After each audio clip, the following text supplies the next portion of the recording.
Hello, everyone, and welcome back to the Quiet Fire podcast. Today, I want to talk about something that I know a lot of us wrestle with, which is how to stay creative in the midst of a big life change. Life has a way of giving us everything all at once. The endings, the beginnings, the confusion, the pressure, the voice, both internally and externally, that says you should know what you're doing by now. And if you're like me, you also have this pull toward creativity, writing, making, painting, music, storytelling, whatever it is that your medium is, the thing that feels like you. Sometimes when you're navigating huge transitions, creativity feels like the first thing to go. Like there's no room for it when you're busy trying to become. So today's episode is for the in-between seasons. For when you're starting over in a new country, figuring out work, figuring out yourself, and still trying to find the energy to make something that matters. Because here's the truth. You don't have to wait until your life is settled in order to create. In fact, it might be in the unsettled seasons where creativity becomes the most necessary. When you graduate, everyone asks, what's next? It's almost like you're supposed to know your 5-year plan at the exact moment that your entire world has shifted. And moving to a new country? Well, that's another layer of complexity. New people, new culture, new routines, new work. It can feel like starting over in every possible sense. In all that noise, it's easy to lose the creative voice inside you. Because creativity doesn't always scream. It whispers. And whispers are easy to miss when everything else is loud. So the first thing I want to say is, it's okay not to know. It's okay to be in the middle of figuring it out. Your creativity is not going anywhere. It will wait for you. And in the meantime, you can find small ways to make room for it, without needing to have your whole life in order. Here's what I've learned. When you don't know what direction your life is heading in, your creative practice can be a compass, not because it gives you the answers, but because it reminds you who you are and what you stand for. Even if you don't know what career you want, even if you're in a temporary job that doesn't feel like you, even if the future is one big question mark. When you sit down to write a page, when you hum a song into the voice notes app, when you sketch, when you take a photo of the sunset because you noticed it, you're reminding yourself, I am someone who creates, I am someone who notices, and I am someone becoming. And that identity, being a creator, being an artist, that can ground you when everything else is uncertain. Here's the practical part.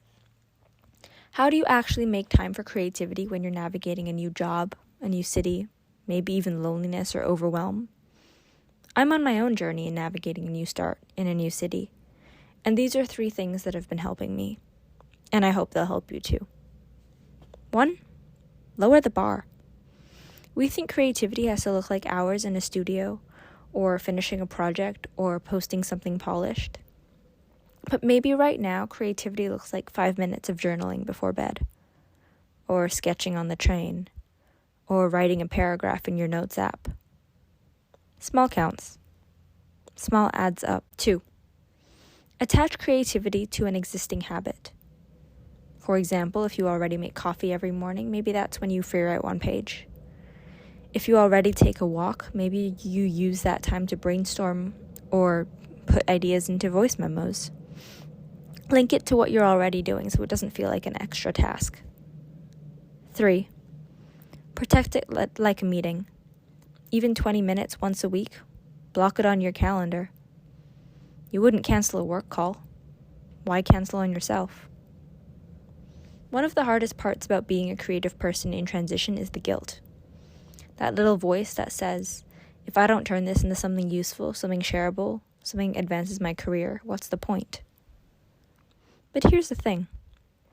Creativity doesn't have to justify itself. Making art, writing words, playing with sound, it doesn't have to produce anything measurable. Sometimes the point is simply to keep yourself company.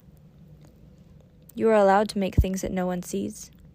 You're allowed to create as an act of survival, of self-expression, of joy. You don't have to monetize it. You don't have to post it. You don't have to turn it into a career right now. You can just create because you're alive. And that is more than enough. There will be days when you don't feel like making anything. When the exhaustion of navigating a new culture, new responsibilities, new everything, leaves you with nothing to give. That's okay too.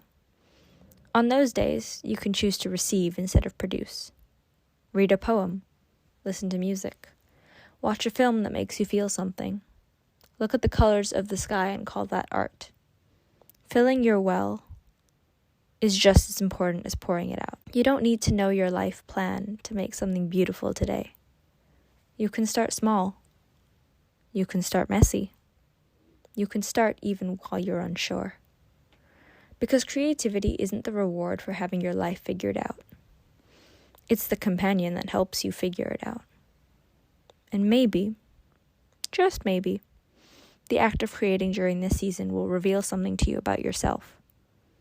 Maybe it will be the breadcrumb trail that points you towards the life that you're building. So if you're listening right now, in a new city, or in a new job, or just in a new chapter, wondering who you are, wondering where you're going, let your creativity be the constant, the safe place, the reminder that you are allowed to be unfinished, and still make something that matters.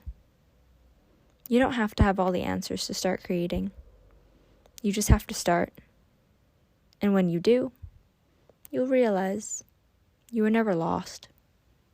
You were always in the process of becoming. With that, I will leave you there for the week. If you enjoyed this episode, please share it with someone who needs to hear this today.